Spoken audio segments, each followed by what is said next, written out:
Naptown Tuner here, like and subscribe. Today I'll be removing this rear lower control arm. Is a bolt down here for the ball joint and a bolt in the back right here to hold that rear bushing in. So the first thing you're going to want to do is get the ball joint out of the bottom. It's going to be that bolt right there. We have 6-point sockets and we have 12-point sockets. This one is black, it's an impact socket, and it fits on most things. This one's chrome, and it's not an impact socket. Most of the time you're going to want to use a 6-pointer. I'm working upside down. Now if you have a fancy ratchet like this, it'll tell you on and off. Sometimes I have to remind myself still to this day, like this right here, and look at it physically. That one's at an angle, so you want to make sure that you have the perfect angle.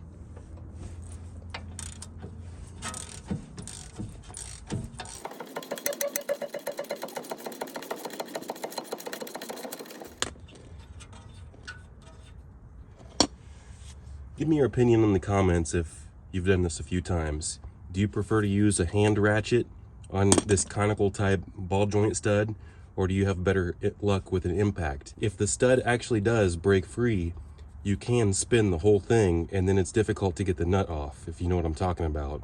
Maybe I'll elaborate on that. Maybe not. I turned the wheel all the way to the side so I can get a little better access on this. This is a ball joint separator. I'm going to try to get this on here to where it fits. Get it all the way on there and then tighten it down. To be honest with you, last time I did use a hammer, and this is an aluminum knuckle. You don't ever want to use a hammer on a aluminum knuckle like this because it can mess it up. And as you can see, I put in some divots and indentations in there. This is the proper tool that you want to be using. You want to buy yourself one because it doesn't cost very much money. Normally I put some lubrication on here. I'm going to try it without this time, simply because I couldn't find it very quickly.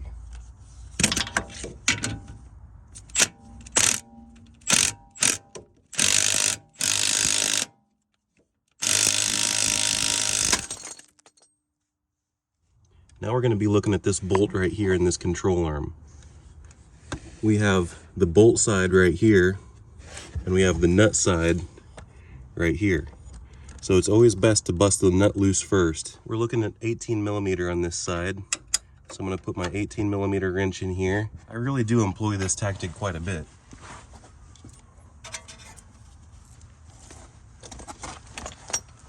Reposition the wrench.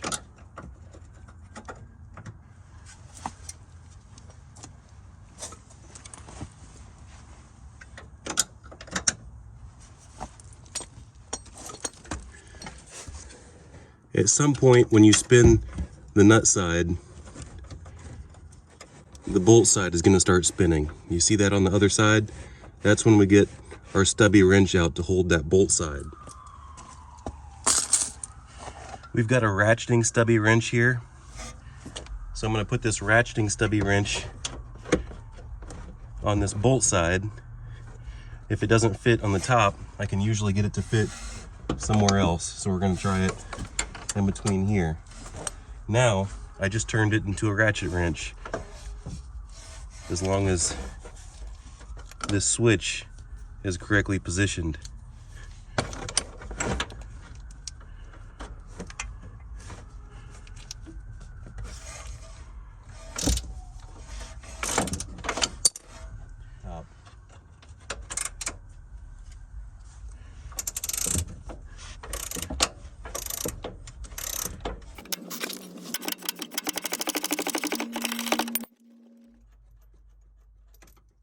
Now I got the nut out.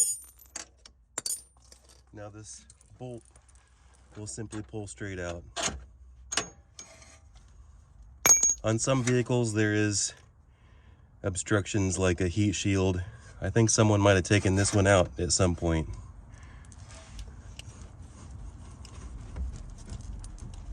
Pull the old arm out. This new arm right here came with its own hardware, and you always want to use the hardware that came with your parts. You don't want to mix match anything.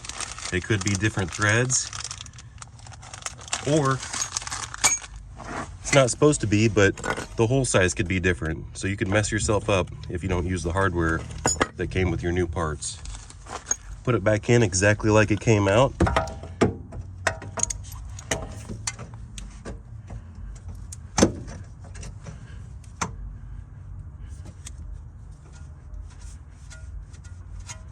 It's a tight fit. Now I'm going to spray some rubber safe lubrication on this to hopefully make that new arm slide in just a little bit more easy.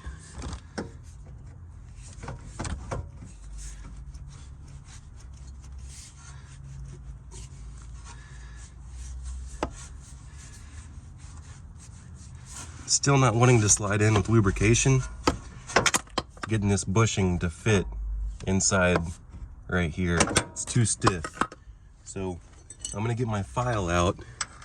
I'm not really taking any material off, but I'm cleaning up any garbage that would make this a little bit too stiff. These are aluminum.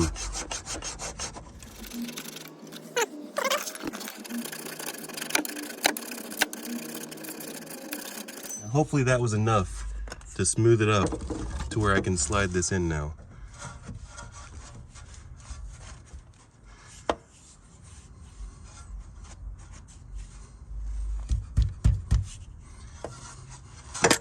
And I'm going to clean up these sides right here on the new part.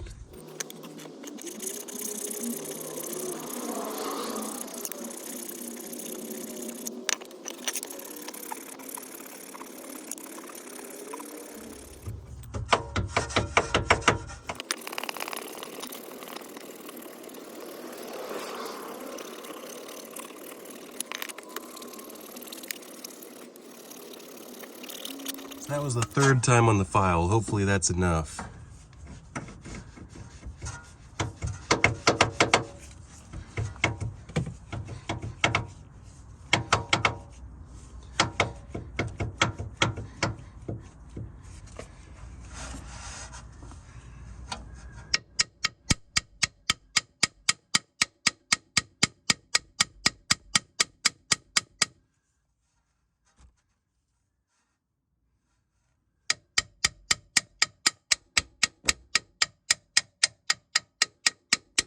I had to stick my head up there and find it and rotate the arm a few times.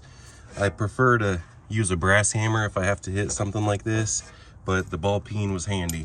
So I got the bolt in.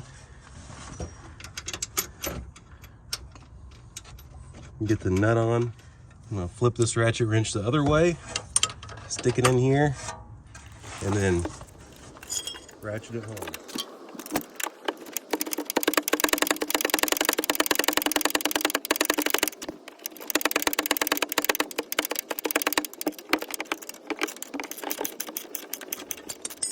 Now before I get this tight, I'm going to put it in the ball joint side. Now I turned the steering wheel, so it's going to be difficult to get this thing in here with the steering wheel turned. I'm going to turn the steering wheel back so I can insert it and screw it in.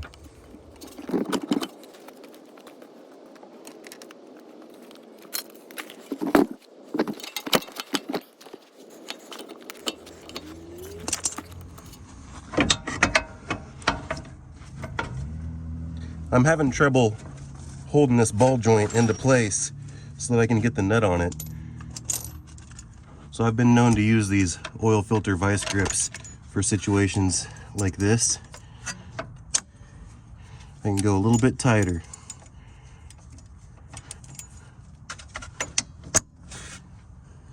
And I need to go tighter yet.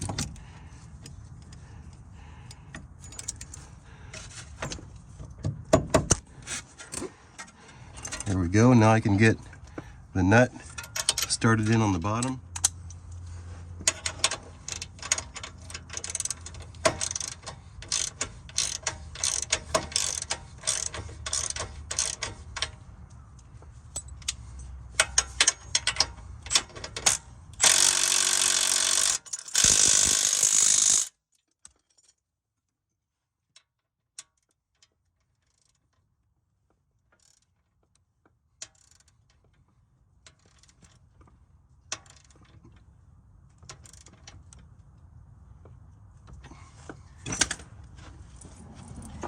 Now I'm going to take this jack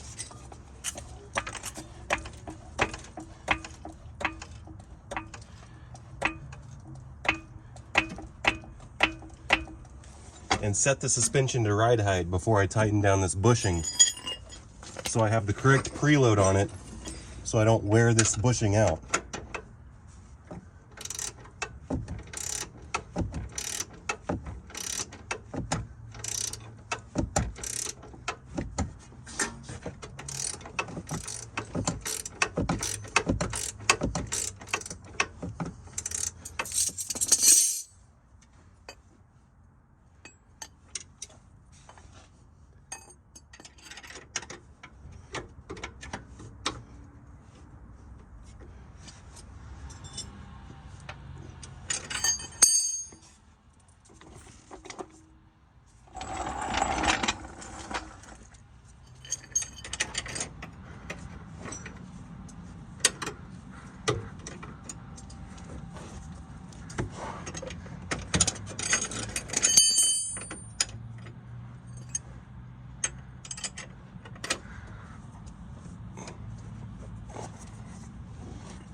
There we are. That's all there is to it.